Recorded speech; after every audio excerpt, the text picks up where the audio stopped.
So ngayon mga ka-Mindtech, ituturo ko sa inyo kung paano i-private yung ating profile picture sa ating Facebook account. Kasi nga minsan yung profile picture natin is maraming nagko-comment or may nagla-like. So ngayon kung gusto mo halimbawa ayaw mo na i-like or mag-comment sila, ipa-private natin yan.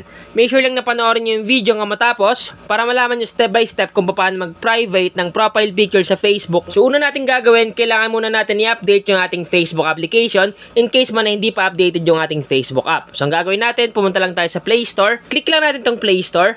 Once nandito na tayo sa Play Store, pumunta naman tayo sa search bar or search engine sa taas. So ito yun, click lang natin.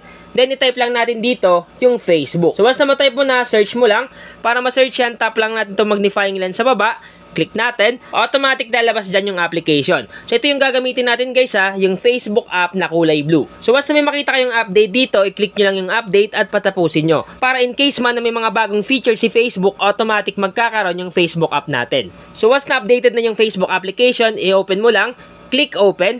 Ngayon ang una natin gagawin para ma-private yung ating profile picture is pumunta tayo dito sa may profile picture natin sa bandang taas sa kaliwa. So eto yon. Ang gagawin natin, click lang natin yan.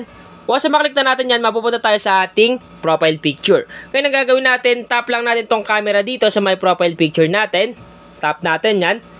Once na matap na natin, may lalabas sa baba. So ang gagawin natin, pipiliin natin dito yung See Profile Picture. So click lang natin tong See Profile Picture. Once na maklik na natin, ito yung lalabas. Kung mapapansin nyo guys, meron dyang like, comment, and share. So ibig sabihin lang, pag ganyan, nakapublic yung profile picture natin.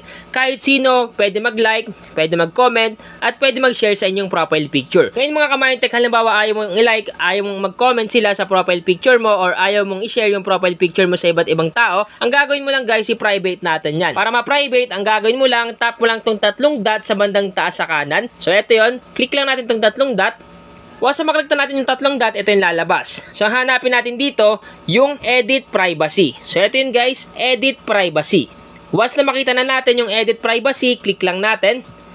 Then once na maklik na natin yung Edit Privacy, makikita nyo dito, nakaset siya sa public. So ibig sabihin lang, pag naka-public yung profile picture mo, kahit sino pwede mag-like, mag-comment, mag-share sa inyong in-upload. Ngayon para maging private yung profile picture, para hindi na sila makapag-comment, share, and like, ang gagawin mo lang, iset mo siya sa Only Me. Okay? So iset natin sa Only Me para private na siya at hindi na makapag-comment yung mga friends nyo, yung iba't ibang mga tao na nakakakita ng profile picture natin. Pati na rin sa like and share. So ang gagawin natin, click lang natin tong Only Me.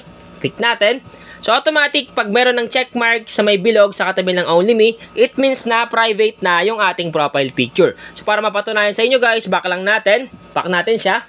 So ang gagawin natin, i-refresh muna natin siya para mag-set siya sa private, yung profile picture natin. So refresh natin. Once na ma-refresh na, i-click natin tong camera dito sa may profile picture. Click natin. Then click natin tong See Profile Picture. Kung mapapansin nyo, meron na siyang lock dito sa may baba. Ibig sabihin guys, naka-private na yung profile picture natin. In case man na may mga friends tayo or may mga tao na nagsisearch natin sa Facebook at tinitingnan nila yung profile picture natin, at kung magla-like man sila at magko-comment, automatic hindi na sila makakapag-like, comment, and share. Kasi nga, private na yung ating profile picture. Sana guys, nakatulong tong vlog ko ngayon. Once again na Mindtech PH, thank you and God bless all.